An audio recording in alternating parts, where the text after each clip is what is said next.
Coast Guard just released in all coasts that the commands will start issuing separation orders of members who aren't fully vaccinated within 30 days of this particular all coast. They're going to fire us early when we had originally been told that we were going to be allowed to go to our end of enlistment. Now we're being told, based on the needs of the service, you're going to be administratively separated earlier than your end of enlistment.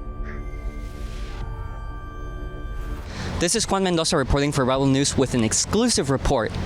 Members of the United States Coast Guard have reached out to Rebel News and have shown documents showing of a vaccine mandate that will be taking place in the Coast Guard dismissing unvaccinated members. These whistleblowers leaked out a document to Rebel News showing the order sent on July 25th, 2022, labeled All Coast 270-22. These documents inside the U.S. Coast Guard show that there will be a 30-day separation or discharge period of personnel that did not get the COVID-19 vaccine starting August 25th. Many members of the Coast Guard have reached out to us not just with these documents, but also have been expressing their concerns of their dismissal even after years of hard service in the U.S. military and in the Coast Guard. Coast Guard just released in all coasts that the commands will start issuing separation orders of members who aren't fully vaccinated within 30 days of this particular all coast. But right before you called, one of the guys I used to be stationed with that's going through this process, his command just told him verbally that they're going to start the separation process, which goes against the message, because the message says that the commands can't start until 30 days from the release of that message. So if it came out on, I don't know what day is the 28th, so if it came out on the 24th, they would have to wait until, the 23rd of August to start that process. They're going to fire us early when we had originally been told that we were going to be allowed to go to our end of enlistment. Now we're being told,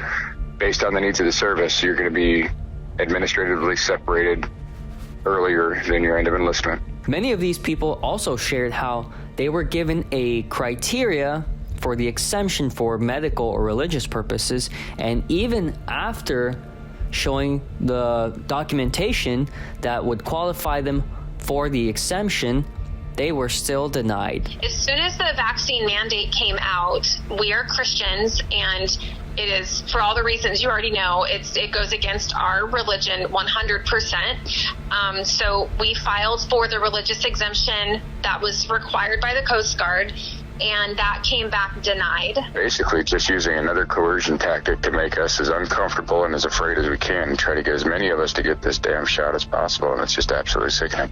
Another member of the Coast Guard that contacted Rebel News gave us his document showing the denial for his religious exemption for the COVID-19 vaccine.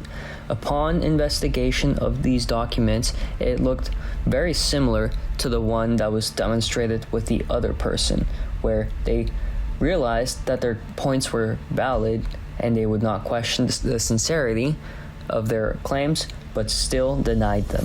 We filed for the religious exemption that was required by the Coast Guard, and that came back denied.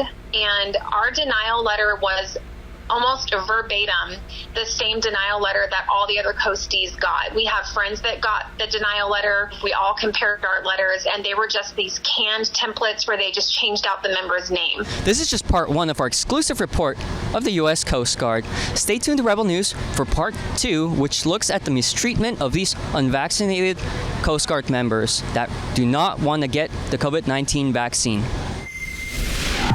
Thank you very much, guys, for watching this exclusive coverage of the Coast Guard having these vaccine mandates and dismissing staff that is unvaccinated, even if they applied for medical or religious exemptions. This type of coverage in the United States is possible because you guys donate money to help us fund these kinds of news trips, whether it's this or other news coverage that's happening nationwide. If you would like to help us with these news trips, please go to rebelnews.com and also to rebelnewsusa.com.